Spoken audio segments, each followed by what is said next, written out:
Do you know you can gain admission into any of the 46 public colleges of education in Ghana, regardless whether you have protocol or not? Recently, most applicants believe that the teachers training is solely based on protocol. However, I'm here to counteract that idea or perception that teachers training is solely based on protocol. In this video, I'll be breaking this episode into several parts, and at the end of this video you should know as to whether you stand a fair chance of gaining admission or you stand a good or average chance of gaining admission as well. Hello there, if you're new here, my name is Lottie. I am a professional teacher. I attended one of the public teachers training colleges in Ghana, and currently a first year biological science student in one of the universities in Ghana as well. And so as you join me on this channel, I'll be explaining to you how you can transition from being a teacher to any of the programs you'd love to read in future. I read science at college, and currently I'm reading biological science as well for 4 years.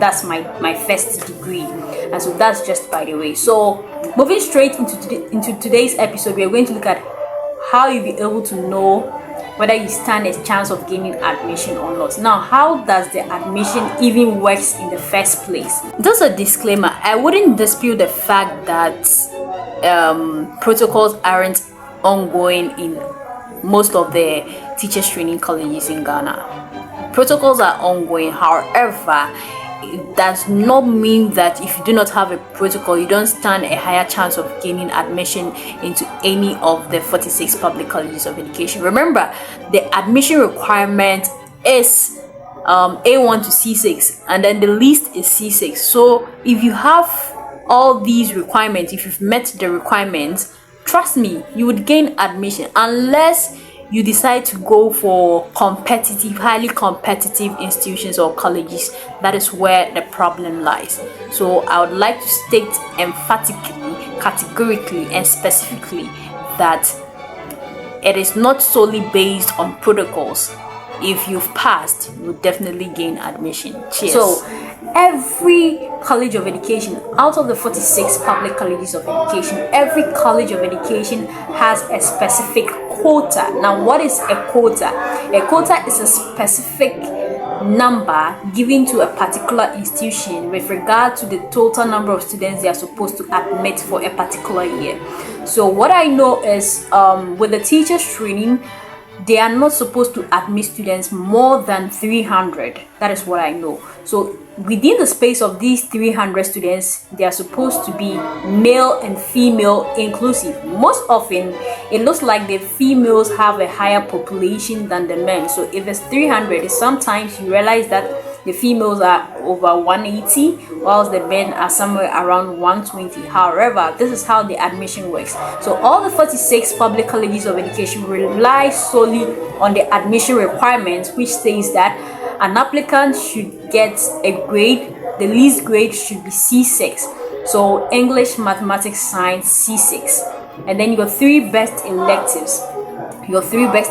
So someone can actually have F9. You know, we have 4 electives. Someone can actually have F9 in his or her electives, but then that does not stop the person from applying to any of the teachers training college, because all they need is your 3 best elective subjects. So to answer your questions, if you have D7 in English or Mathematics or Science, you do not qualify. If you have D7 in any of the elective subjects, you can also apply, because they'll be needing just 3 of your elective subjects. I hope that is clear. Now, how does the admission takes place?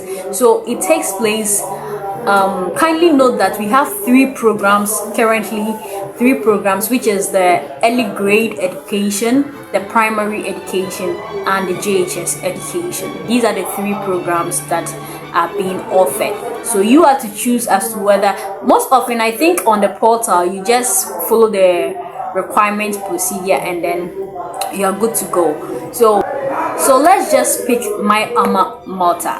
I attended St. Joseph's College of Education, and this College of Education is a Catholic school They offer courses like mathematics and science and technical, maths and technical, and the general program as well.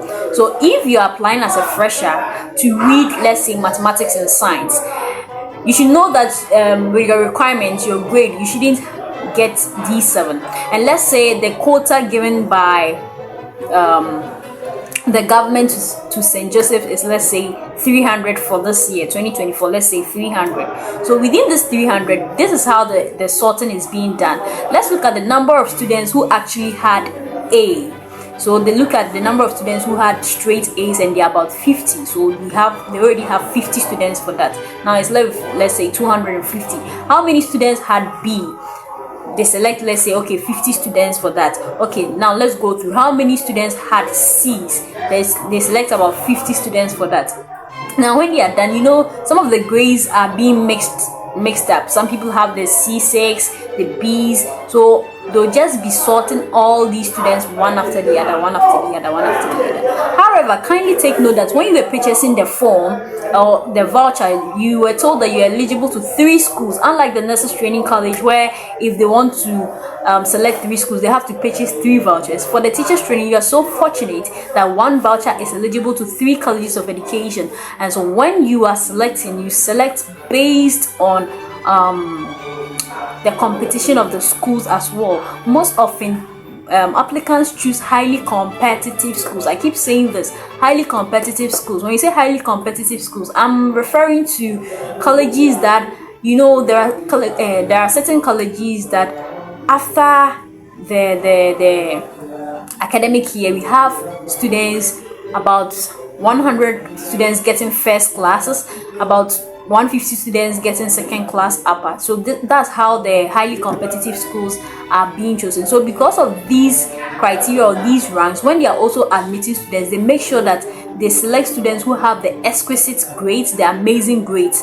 You get it? So when you are also selecting, you don't select based on the fact that you want to actually attend this particular college of education, but then you also select based on your strength.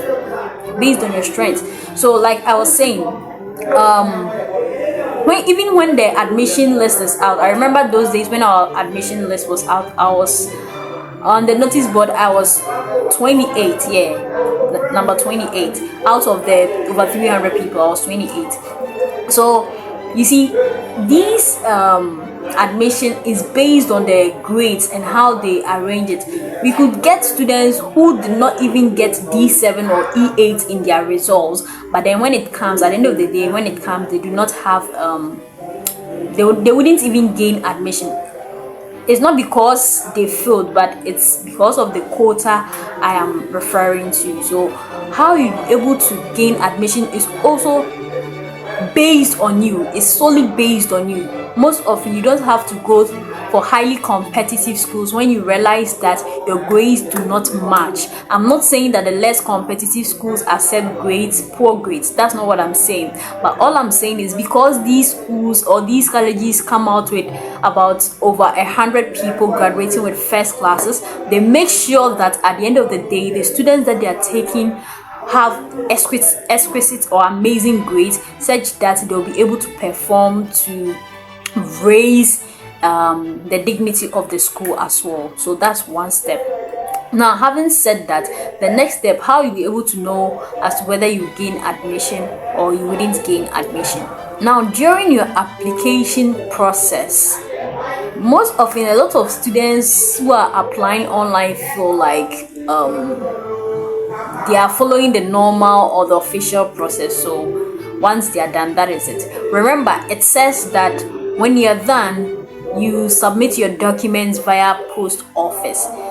The documents you send, remember when you are applying online, you don't even upload your certificate. So these documents that you're sending are documents, official documents or photocopies of your WASI certificate and other basic things as well. So please, when you're applying to an institution, just follow the rules.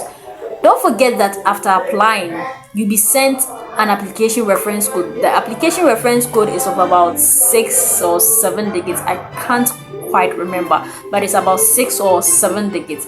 This application reference code enables you to check as to whether you gained admission or not when the admission notice starts trooping in.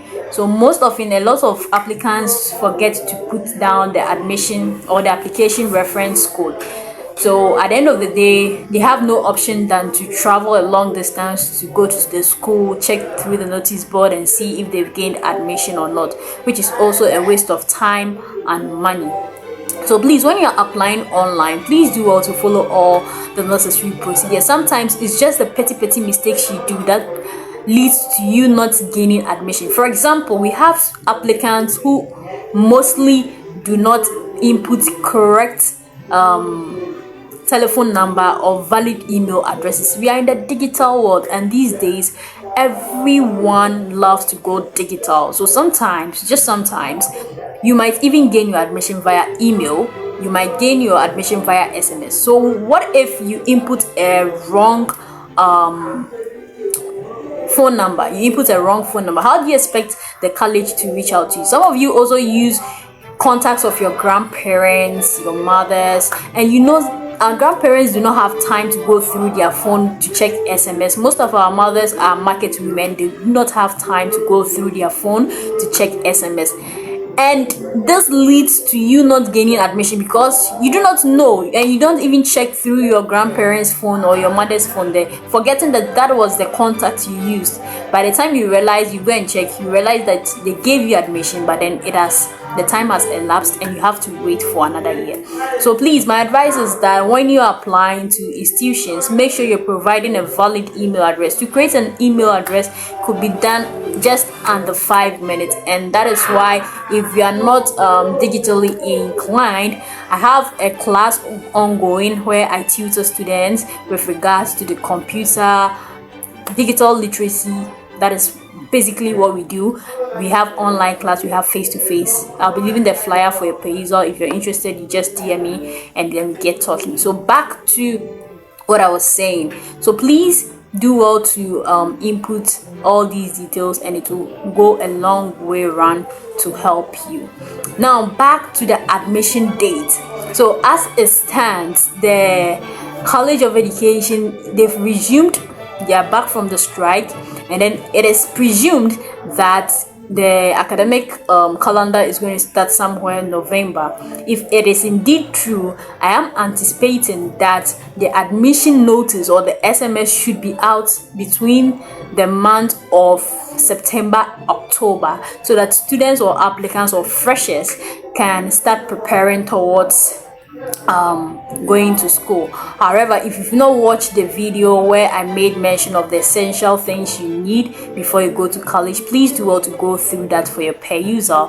Remember, you're going to the teacher's training and you do not need a chop box, you do not need a trunk. All you need is a portable bag. It could be an eco lac, and then you pack your stuff in it. Remember, at the teachers training, they deal with lockers. I made mention of that. I wouldn't explain myself much in this episode. If you have not watched that episode, please do well to go back to that episode and watch for your perusal. So yes, that is it. And I think at this point I've been able to answer a lot of questions that were bothering a lot of applicants. So if you still have questions, please feel free to leave your questions or comments via the comment section, and I'll gladly respond to each and every one of you. My name has always been Timothy. It's been nice meeting you all, and I'm definitely going to see you in another episode. Until then, it is solely bye for now.